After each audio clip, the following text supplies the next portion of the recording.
আছে? আমাদের স্কুলে একটা অনুষ্ঠান আছে, বিজ্ঞান সচেতনতা এবং সমাজ সচেতনতা সম্পর্কে একটি অনুষ্ঠান।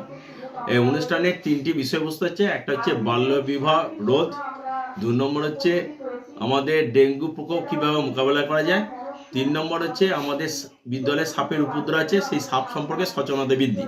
তাই আমরা বিজ্ঞান মঞ্চে সাহায্য নিয়েছিলাম। বিজ্ঞান মঞ্চে যিনি হোতা কাটা ভারতীয় প্রাক্তন প্রধান শিক্ষক মাননীয় দেবব্রত মুখোপাধ্যায়, উনি ওই বিষয়ে বিস্তারিত বলবেন।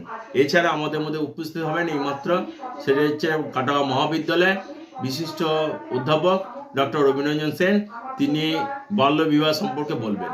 আর কে কে উপস্থিত আর আছে? আমাদের মধ্যে উপস্থিত হয়েছেন আমাদের কাটা পশ্চিম চক্রে মাননীয় অবর বিদ্যালয় পরিদর্শক ফ্যান্সি মুখার্জি মহাশয়া, এছাড়া কদমপুকুর সিনিয়র মাদ্রাসা সুপার সাহেব জাকের আলী শেখ মহাশয়, আমাদের মিড ডে মিল থেকে সেকশনে সুপারভাইজার সুজিত পাল মহাশয়, আমাদের 2জন স্পেশাল এডুকেটর চিন্ময় দে এবং সোমেন চট্টরাজ মহাশয়।